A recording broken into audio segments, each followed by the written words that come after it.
Hey, what's up guys? This week I'm repairing a friend's laptop. It has a faulty screen.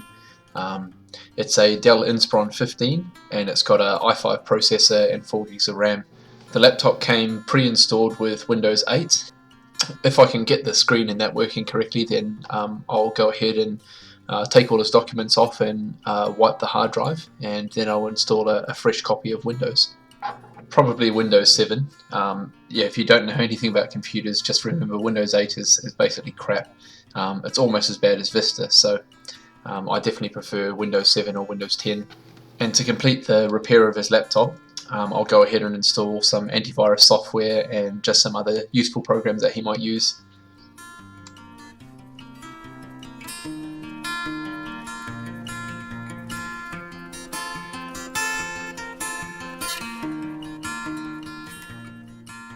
So the steps to do this are pretty easy. Basically, remove the battery, and then you want to get like a very small flathead screwdriver or something with a sharp point, and you want to pry away the plastic bezel from the front of the screen.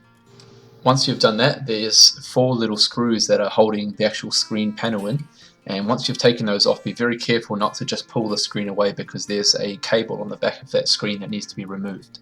The cable is really delicate, so you have to be very careful about the way you pull apart. And what I'm doing there with that magnifying glass that my sister got me is just confirming that when I pull it away from the screen that I'm not going to damage the cable in any way. And that magnifying glass is just perfect for getting a really close view at what I'm trying to pull apart. And I've also lifted up a sticker there, a factory sticker that was holding that cable in place. I'm being careful because I want to save that sticker so I can stick it back in place to the new screen.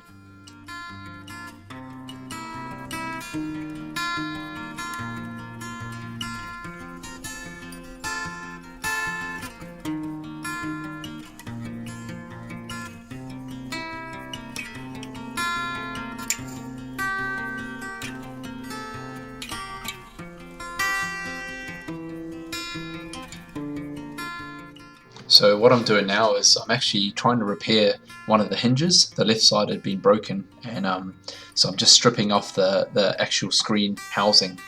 This exposes where the screws actually screw into that housing, and the way it's done is there are little brass nut certs that are basically glued into the screen housing molds, and the inside of the hinges are screwed to that mold.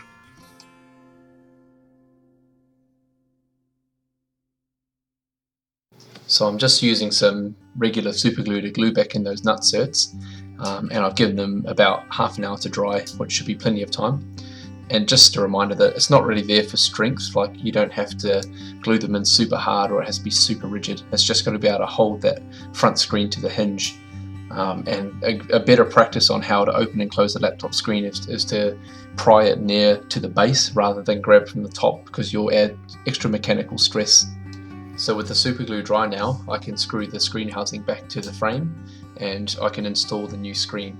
And I'm just taking care that I'm not putting too much stress onto those screws straight away.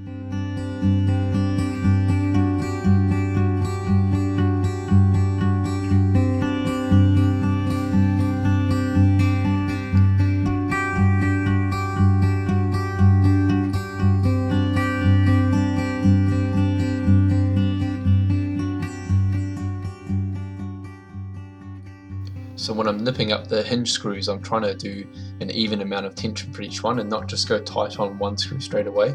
You want to try to spread the force out across all 3 screws for each hinge. And then I can use my magnifying glass when I'm trying to line up the cable connector to plug in the new screen. And the bright light and the magnification really helps in placing that cable on.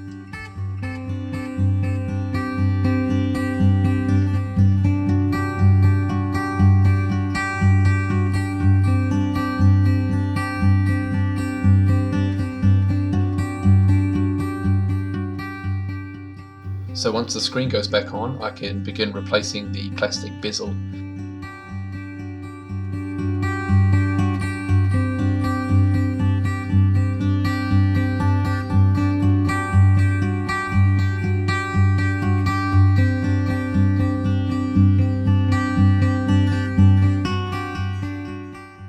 I had some trouble with the plastic hinge covers. The one on the right hand side, the right hand hinge, went on without any trouble at all, but the left hand hinge was actually bent out of shape, and I could only clip sort of one side in.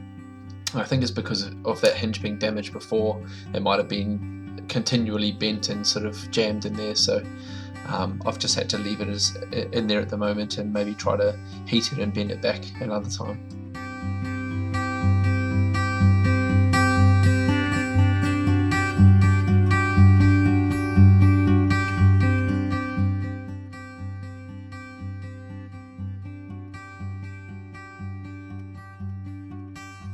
And with that all closed up and done, I can do a final test, and very happy with my result. It's always a nice feeling when you know you've got the right part number and it works straight off the bat, so pretty happy with that.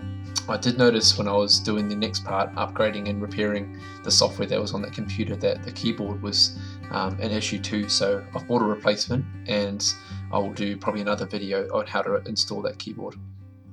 Thanks for watching.